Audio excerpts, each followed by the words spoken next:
Good morning, good afternoon, good evening. Welcome to Raven's Readings.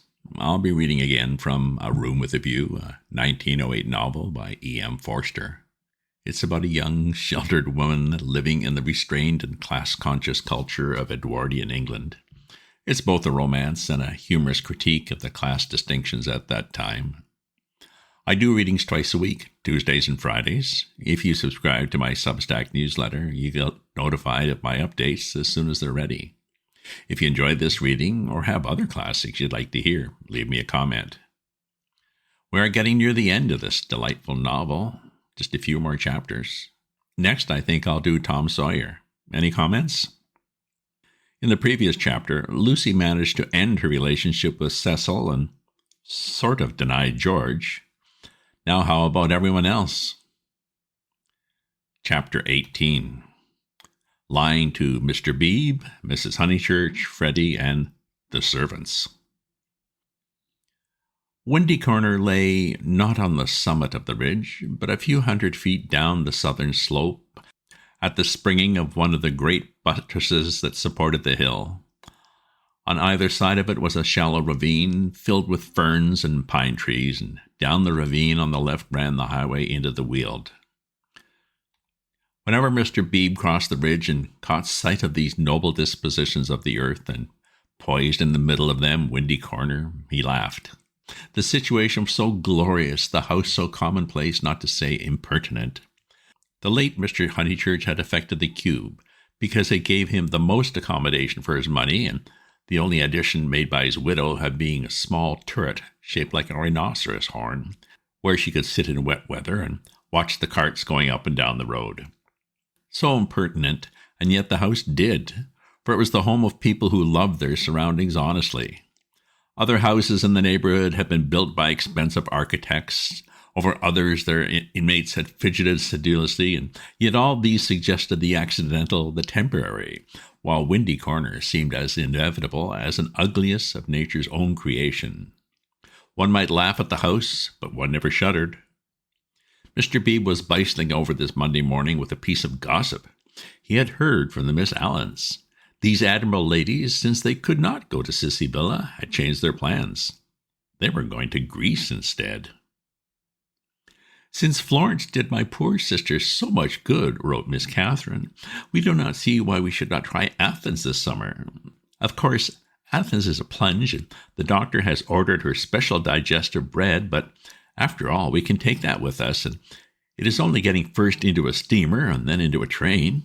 But is there an English church?" And the letter went on to say, "I do not expect we shall go any further than Athens, but if you knew of a really comfortable pension in Constantinople, we should be most grateful."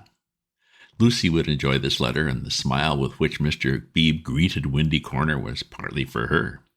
She would see the fun of it and some of its beauty, for she must see some beauty. Though she was hopeless about pictures, and though she dressed so unevenly, that cerise frock yesterday at church, she must see some beauty in life, or she could not play the piano as she did. He had a theory that musicians are incredibly complex and know far less than other artists with what they want and what they are, that they puzzle themselves as well as their friends, that their psychology is a modern development and has yet not been understood. This theory, had he known it, had possibly just been illustrated by facts. Ignorant of the events of yesterday, he was only riding over to get some tea, to see his niece, and to observe whether Miss Honeychurch saw anything beautiful in the desire of two old ladies to visit Athens. A carriage was drawn up outside Windy Corner, and just as he caught sight of the house, it started, bowled up the drive, and stopped abruptly when it reached the main road. Therefore it must be the horse, who always expected people to walk up the hill in case they tired him. The door opened obediently, and two men emerged, whom Mr. Beebe recognized as Cecil and Freddy. They were an odd couple to go driving, but he saw a trunk beside the coachman's legs. Cecil, who wore a bowler, must be going away, while Freddy, in a cap, was seeing him to the station. They walked rapidly, taking the shortcuts, and reached the summit while the carriage was still pursuing the windings of the road. They shook hands with the clergyman, but did not speak. "So you're off for a minute, Mr. Vyse?" he asked. Cecil said yes, while Freddy edged away. I was coming to show you this delightful letter from those friends of Miss Honeychurch, said Mr. Beebe. He quoted from it. Isn't it wonderful? Isn't it romance? Most certainly they will go to Constantinople. They are taken in a snare that cannot fail. They will end by going round the world. Cecil listened civilly and said he was sure that Lucy would be amused and interested. Isn't romance capricious, said Mr. Beebe. I never noticed it in you young people. You do nothing but play lawn tennis and say that romance is dead, while the Miss Allens are struggling with all the weapons of propriety against the terrible thing. A really comfortable pension in Constantinople. So they call it out of decency, but in their hearts they want a pension with magic windows opening on the foam of perilous seas in fairyland forlorn. No ordinary view will content the Miss Vallens. Oh, no. They want the pension Keats. I'm awfully sorry to interrupt you, Mr. Beebe, said Freddy. Do you have any matches? I have, said Cecil, and it did not escape Mr. Beebe's notice that he spoke to the boy more kindly. You have never met these Miss Allens, have you, Mr. Vyse? Never. Then you don't see the wonder of this Greek visit. I haven't been to Greece myself, and don't mean to go, and I can't imagine any of my friends going. I mean, it's altogether too big for our little lot. Don't you think so? Italy is just about as much as we can manage. Italy is heroic, but Greece is godlike or devilish, I'm not sure which, and in either case, absolutely out of our suburban focus. All right, Freddy, I'm not being clever. Upon my word, I'm not. I took the idea from another fellow, and give me those matches when you're done with them. He lit a cigarette and went on talking to the two young men. I was saying, if our poor little Cockney lives must have a background, let it be Italian. Big enough in all conscience. The ceiling of the Sistine Chapel for me, there the contrast is just as much as I can realize. Not the Parthenon, not the frieze of Phidias at any price. And on here comes the Victoria. You're quite right, said Cecil. Greece is not for our little lot, and he got in. Freddy followed, nodding to the clergyman, whom he trusted not to be pulling one's leg, really. And before they had gone a dozen yards, he jumped out and came running back for Vyse's matchbox, which he had not returned. As he took it, he said, I'm so glad you only talked about books. Cecil's hard hit. Lucy won't marry him. If you'd gone on about her as you did about them, he might have broken down. But when, late, last night, must go. Oh, perhaps they don't want me down there. No, go on. Goodbye. Thank goodness, exclaimed Mr. Beebe to himself, and struck the saddle of his bicycle approvingly. It was the one foolish thing she ever did. Oh, what a glorious riddance. And after a little thought, he negotiated the slope into Windy Corner, light of heart. The house was again as it ought to be, cut off forever from Cecil's pretentious world. He would find Miss Minnie down in the garden. In the drawing-room, Lucy was tinkling on a Mozart sonata. He hesitated a moment, but went down the garden as requested. There he found a mournful company. It was a blustering day, and the wind had taken and broken the dahlias. Mrs. Honeychurch, who looked cross, was tying them up, while Miss Bartlett, unsuitably dressed, impeded her with offers of assistance.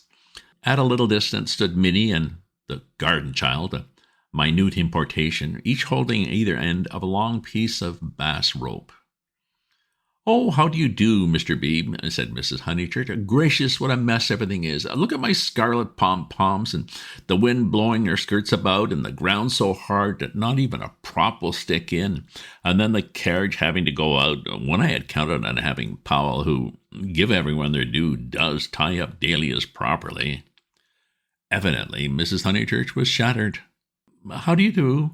Said Miss Bartlett with a meaning glance, as though conveying that more than dahlias had been broken off by the autumn gales. Here, Lenny, the bass, cried Mrs. Honeychurch. The garden child, who didn't know what bass was, stood rooted to the path with horror. Minnie slipped to her uncle and whispered that everyone was very disagreeable today, and that it was not her fault if dahlia strings would tear long ways instead of across. Come for a walk with me, he told her. You have worried them as much as they can stand. Mrs. Honeychurch, I only called in aimlessly. I shall take her up to tea at the Beehive Tavern, if I may. Oh, must you? Oh, yes, do. Not the scissors, thank you, Charlotte, when both my hands are full already. I'm perfectly certain the orange cactus will go before I can get to it. Mr. Beebe, who was an adept at relieving situations, invited Miss Bartlett to accompany them to this mild festivity. Yes, Charlotte, said Mrs. Honeychurch. I don't want you to, you do go. There's nothing to stop about for, either in the house or out of it. Miss Bartlett said that her duty lay in the dahlia bed, but when she had exasperated everyone except Minnie by a refusal, she turned around and exasperated Minnie by an acceptance.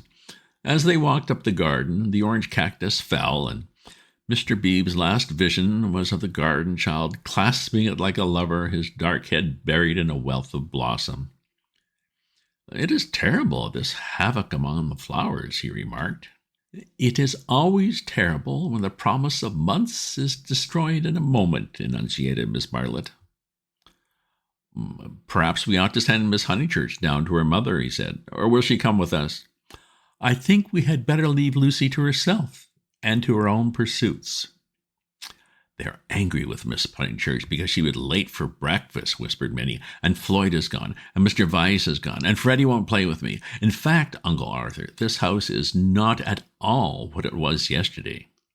Don't be a prig, said her Uncle Arthur. Go and put on your boots. He stepped into the drawing room, where Lucy was still attentively pursuing the sonatas of Mozart. She stopped when he entered. How do you do? He said. Miss Bartlett and Minnie are coming with me to tea at the Beehive. Would you come too? I don't think I will, thank you. No, I didn't suppose you would care too much. Lucy turned to the piano and struck a few chords. How delicate those sonatas are, said Mr. Beebe, though at the bottom of his heart he thought them silly little things. Lucy passed into Schumann. Miss Honeychurch said, Yes, I met them on the hill. Your brother told me. Oh, he did. She sounded annoyed. Mr. Beebe felt hurt, for he had thought that she would like him to be told. I needn't say that it'll go no further, he said. Mother, Charlotte, Cecil, Freddy, you, said Lucy, playing a note for each person who knew and then playing a sixth note. If you let me say so, I am very glad, and I'm certain you have done the right thing. Well, so I hoped other people would think, she said, but they don't seem to. I could see that Miss Bartlett thought it unwise. So does Mother. Mother minds dreadfully. I am sorry for that, said Mr. Beebe with feeling. Mrs. Honeychurch, who hated all things, did mind, but not nearly as much as her daughter pretended, and only for the minute. It was really a ruse of Lucy's to justify her despondency, a ruse of which she was not herself conscious, for she was marching in the armies of darkness. And Freddy minds, she said. Well, still, Freddy never hit it off with Vyse much, did he? I gathered that he disliked the engagement and felt it might separate him from you. Boys are so odd, she said. Minnie could be heard arguing with Miss Bartlett through the door. A tea at the Beehive apparently involved a complete change of apparel. Mr. Beebe saw that Lucy, very properly, did not wish to discuss her actions, so after a sincere expression of sympathy, he said, I have had an absurd letter from Miss Allen. That was really what brought me over. I thought it might amuse you all. How delightful, said Lucy in a dull voice. For the sake of something to do, he began to read her letter. After a few words, her eyes grew alert, and soon she interrupted with, Going abroad? When do they start? Next week, I gather. Did Freddy say whether he was driving straight back? No, he didn't. Because I do hope he won't go gossiping. So she did want to talk about her broken engagement. Always complacent, he put the letter away. But she at once exclaimed in a high voice, Oh, do tell me more about the Miss Allens. How perfectly splendid of them to go abroad. I wanted them to start from Venice, he said, and go in a cargo steamer down the Illyrian coast. She laughed heartily. Oh, delightful. I wish they'd take me. Oh, has Italy filled you with the fever of travel? Perhaps George Emerson is right. He says that Italy is only an euphemism for fate. Oh, not Italy, but Constantinople. I have always longed to go to Constantinople. Constantinople is practically Asia, isn't it? Mr. B reminded her that Constantinople was still unlikely, and that the Miss Allens only aimed at Athens, with Delphi, perhaps, if the roads are safe, but this made no difference to her enthusiasm. She had always longed to go to Greece even more, it seemed. He saw, to his surprise, that she was apparently serious. "I didn't realize that you and the Miss Allens were such friends after Sissy Villa." Oh, that's nothing," she said. "I assure you Sissy Villa is nothing to me. I would give anything to go with them." "Would your mother spare you again so soon? You've scarcely been home 3 months." "She must spare me," cried Lucy in growing excitement. "I simply must go away. I have to." She ran her fingers hysterically through her hair. "Don't you see that I have to go away? I didn't realize at the time. Of course I want to see Constantinople so particularly." "You mean that since you've broken off your engagement you feel—" Yes, I knew you'd understand." Mr. Beebe did not quite understand. Why could not Miss Honeychurch repose in the bosom of her family? Cecil had evidently taken up the dignified line and was not going to annoy her. Then it struck him that her family itself might be annoying. He hinted this to her. She accepted the hint eagerly. "Yes, of course, to go to Constantinople until they are used to the idea and everything has calmed down." I am afraid it has been a bothersome business," he said gently. "No, not at all. Cecil was very kind indeed, only I better tell you the whole truth, since you have heard a little. It was that he is so masterful. I found that he wouldn't let me go my own way. He would improve me in places where I can't be improved. Cecil won't let a woman decide for herself. In fact, he daren't. Oh, what nonsense I do talk, but that's the kind of thing." "It is what I gathered from my own observation of Mr. Weiss," he said. "It is what I gather from all that I have known of you. I do sympathize and agree most profoundly. I agree so much that you must make me one little criticism. Isn't it worthwhile rushing off to Greece?" "Oh, but I must go somewhere," she cried. "I've been worrying all the morning, and here comes the very thing." She struck her knees with clenched fists and repeated, "I must. And the time I shall have with Mother and all the money she spent on me last spring, you all think much too highly of me. I wish you weren't so kind." At this moment, Miss Bartlett entered, and her nervousness increased. "I must get away ever so far. I must know my own mind and where I want to go." Come along. Tea, said Mr. Beebe, and bustled his guests out the front door. He hustled them so quickly that he forgot his hat. When he returned for it, he heard, to his relief and surprise, the tinkling of a Mozart sonata. "She is playing again," he said to Miss Bartlett. "Lucy can always play," was the acid reply. "One is very thankful that she has such a resource," he said. "She is evidently much worried, as of course she ought to be. I know all about it. The marriage was so near that it must have been a hard struggle before she could wind herself up to speak." Miss Bartlett gave a kind of wriggle, and he prepared for a discussion. He had never fathomed Miss Bartlett. As he had put it to himself in Florence, she might yet reveal depths of strangeness, if not of meaning. But she was so unsympathetic, she must be reliable. He assumed that much, and he had no hesitation to discussing Lucy with her. Minnie was fortunately collecting ferns. She opened the discussion with, "We had much better let the matter drop." "I wonder," he said. No, it is of the highest importance that there should be no gossip in Summer Street. It would be death to gossip about Mr. Weiss's dismissal at the present moment." Mr. Beebe raised his eyebrows. Death is a strong word, surely too strong. There was no question of tragedy. He said, "Of course, Miss Honeychurch will make the fact public in her own way when she chooses. Freddy only told me because he knew she would not mind."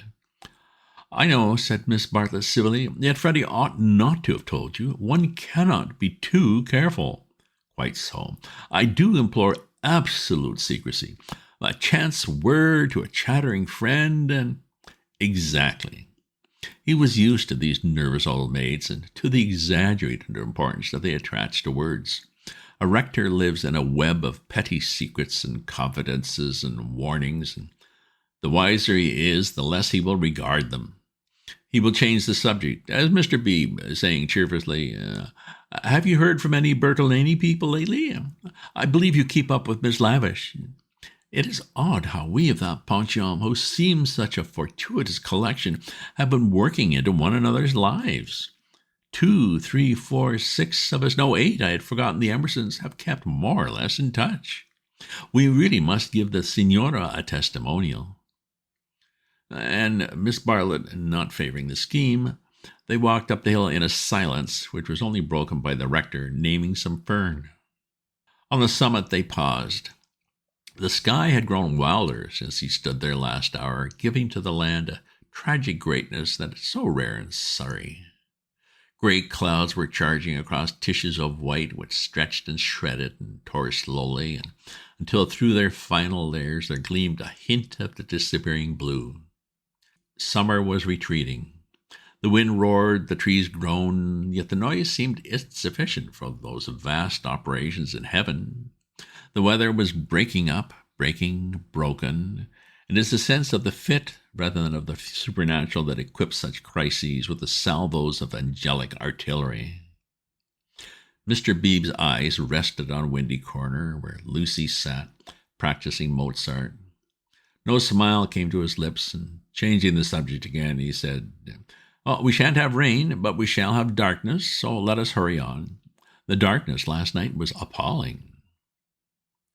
They reached the Beehive Tavern at about 5 o'clock.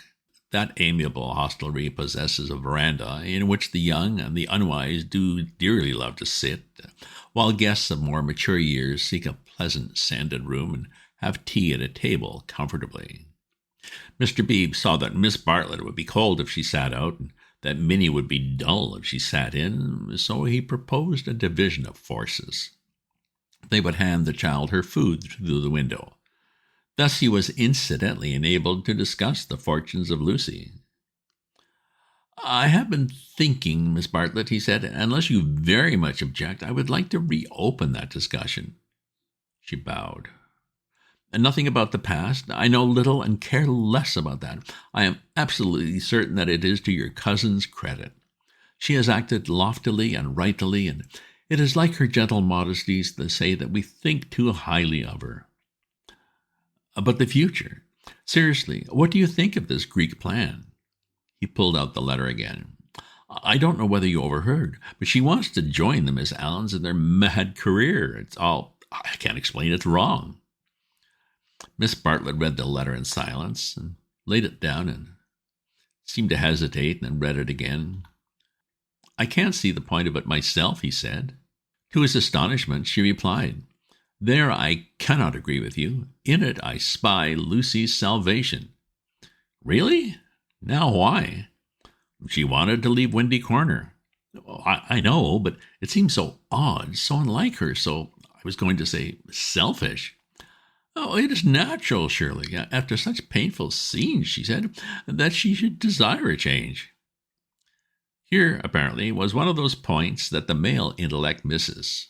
Mr. Beebe exclaimed, "So she says herself, and since another lady agrees with her, I must own that I am partially convinced. Perhaps she must have a change. I have no sisters, or I don't understand these things. But why need she go as far as Greece?" "You may well ask that," replied Miss Bartlett, who was evidently interested and almost dropped her evasive manner. "Why Greece? What is it, Minnie dear? Jam? Why not Tunbridge Wells? Oh, Mr. Beebe, I had a long and most unsatisfactory interview with dear Lucy this morning. I cannot help her. I will say no more. Perhaps I have already said too much. I am not to talk. I wanted her to spend 6 months with me at Tunbridge Wells, and she refused." Mr. Beebe poked at a crumb with his knife. But my feelings are of no importance," she said. I know too well that I get on Lucy's nerves. Our tour was a failure. She wanted to leave Florence, and when we got to Rome, she did not want to be in Rome. And all the time I felt that I was spending her mother's money. Let us keep to the future, though," interrupted Mr. Beebe. "I want your advice." "Very well," said Charlotte with a choky abruptness that was new to him, though familiar to Lucy. "I, for one, will help her to go to Greece. Will you?" Mr. Beebe considered. "It is absolutely necessary," she continued, lowering her veil and whispering through it with a passion, an intensity that surprised him. I know. The darkness was coming on, and he felt that this odd woman really did know. She must not stop here a moment. We must keep quiet until she goes. I trust that the servants know nothing. Afterwards, but I may have said too much already. Only Lucy and I are helpless against Mrs. Honeychurch alone. If you help, we may succeed. Otherwise, she repeated, as if the word held finality. Yes, I will help her, said the clergyman, setting his jaw firm. Come, let us go back now and settle the whole thing up. Miss Bartlett burst into florid gratitude. The tavern sign, a beehive trimmed evenly with bees, creaked in the wind outside as she thanked him. Mr. Beebe did not quite understand the situation, but then he did not desire to understand it, nor jump to the conclusion of another man. That would have attracted a grosser mind. He only felt that Miss Bartlett knew of some vague influence from which the girl desired to be delivered, and which might well be clothed in the fleshly form. Its very vagueness spurred him into knight-errantry. His belief in celibacy, so reticent, so carefully concealed beneath its tolerance and culture, now came to the surface and expanded like some delicate flower. They that marry do well, but they that refrain do better. So ran his belief, and he never heard that an engagement was broken off but with a slight feeling of pleasure. In the case of Lucy, the feeling was intensified through dislike of Cecil, and he was willing to go further, to place her out of danger until she could confirm her resolution of virginity. The feeling was very subtle and quite undogmatic, and he never imparted it to any of the other characters in this entanglement. Yet it existed, and it alone explains his actions subsequently, and his influence on the action of others. The compact that he made with Miss Bartlett in the tavern was to help out Lucy, but religion also. They hurried home through a world of black and gray.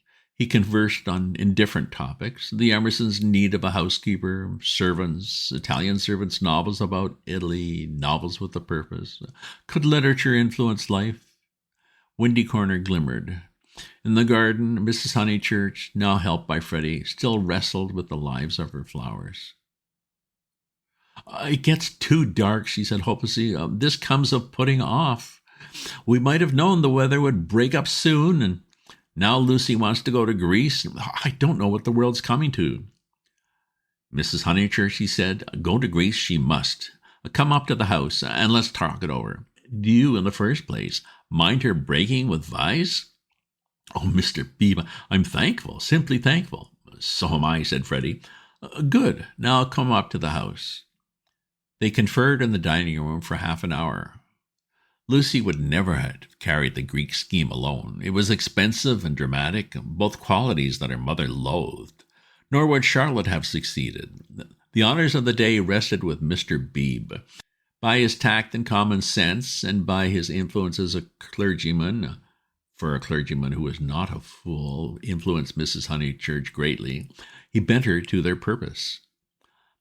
I don't see why Greece is necessary, she said, but as you do, I suppose it's all right. It must be something. I can't understand. Lucy, let's tell her. Lucy.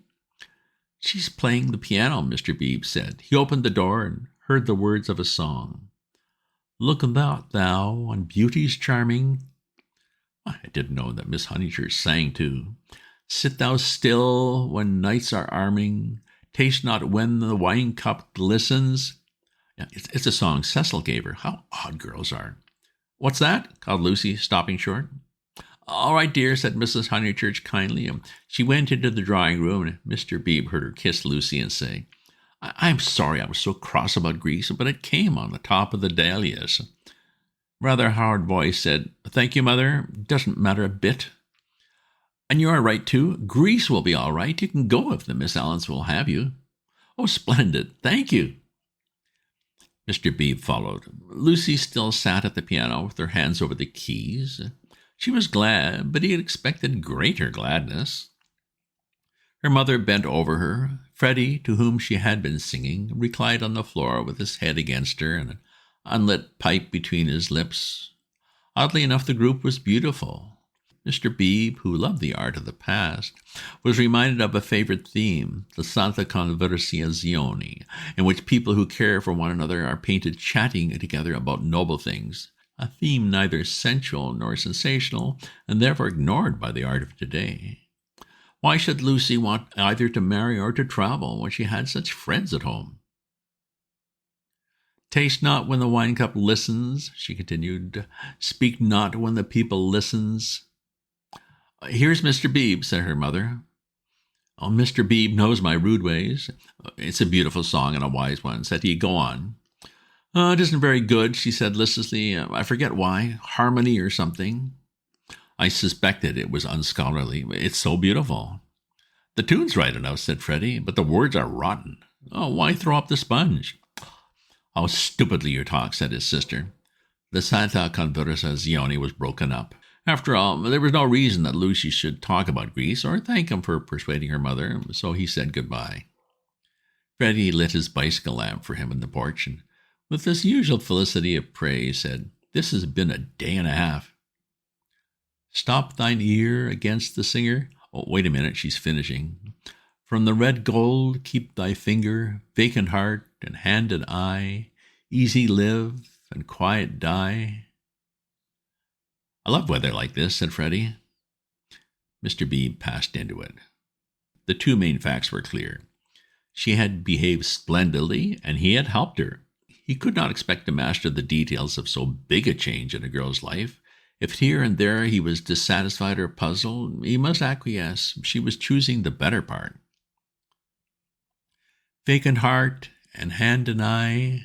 Perhaps the song stated the better part rather too strongly.